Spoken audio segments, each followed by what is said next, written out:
Agora de São Paulo, vamos até Brasília. Com as novas regras de rastreabilidade e transparência, os parlamentares devem adequar as emendas ao orçamento de 2024. Aline Becht tem as informações e explica pra gente. Bom dia, Aline.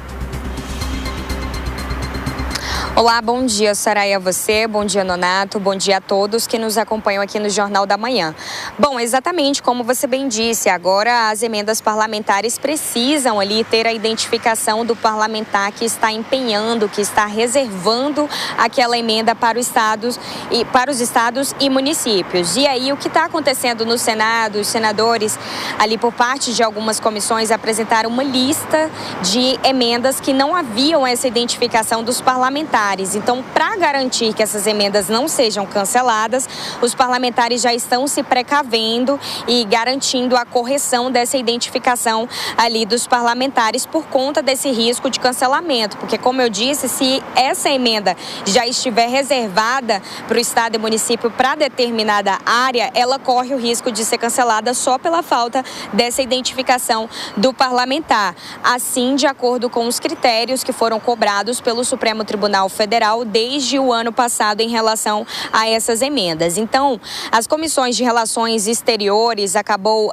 corrigindo 2 empenhos de emendas, 2 reservas de emendas no valor de R$5 milhões para o Sistema Integrado de Monitoramento de Fronteiras. A Comissão de Assuntos Sociais teve 66 emendas que não haviam identificação canceladas e aí eles precisaram fazer a correção em algumas outras emendas dessa Comissão de Assuntos Sociais. E essas emendas que foram canceladas, é importante dizer que elas eram justamente ali para a área da saúde e de assistência social. Por conta dessa identificação, acabaram sendo canceladas e ficaram para trás. Em relação à Comissão de Desenvolvimento Regional, a CDR, que é a comissão, confirmou 425 de 427 indicações de emendas, ou seja, 2 emendas também ficaram para trás e elas eram direcionadas justamente para a pavimentação de vias e de estradas nos estados do Ceará e de Pernambuco. E, por fim, a Comissão de Infraestrutura, que recebeu um apoio para 2 emendas que estavam pendentes também, mas eles conseguiram garantir que elas fossem corrigidas, fossem ratificadas. A gente segue por aqui acompanhando toda essa movimentação dos parlamentares em relação a se precaver ainda em relação ao orçamento de 2024, até porque o orçamento de 2025 ele já vem com essas regras estabelecidas. O orçamento de 2025 foi bem debatido sobre essas questões do STF, foi firmado um acordo entre o Executivo, o Legislativo e também o Judiciário em relação às emendas. Como eu disse, o ministro Flávio Dino estava cobrando essas medidas, esses critérios de transparência e de rastreabilidade desde o ano passado. Então, agora, a partir de em diante, os parlamentares tendem a seguir essas regras dentro do orçamento de 2025.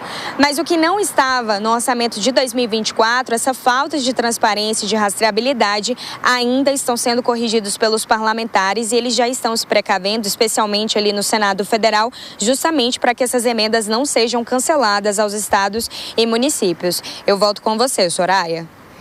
Obrigada, Aline, pelas suas informações. Vamos chamar novamente nossos comentaristas. Olha aí, Deise, a gente falou agora há pouco das emendas, né? Olha aí elas aparecendo. Como essas novas regras podem afetar, né, a distribuição dessas emendas parlamentares que tanto a gente discute e comenta ao longo do ano.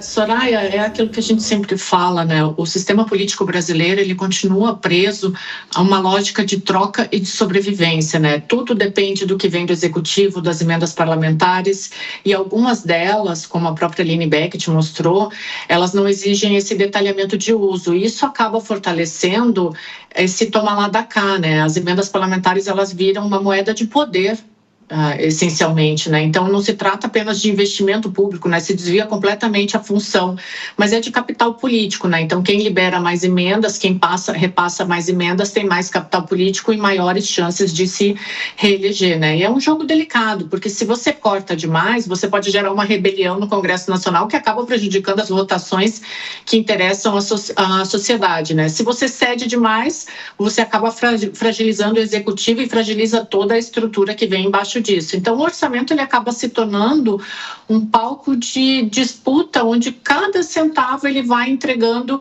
um cálculo eleitoral, né? Então, tudo pensando no que o Norberto Bobbio fala, né? Chegar no poder, se manter no poder e tirar o inimigo do poder, né? Então, o ajuste agora dessas emendas de 2024, ele mostra que a governabilidade no Brasil, ela depende essencialmente dessas emendas, né? E não da construção de consensos duradouros.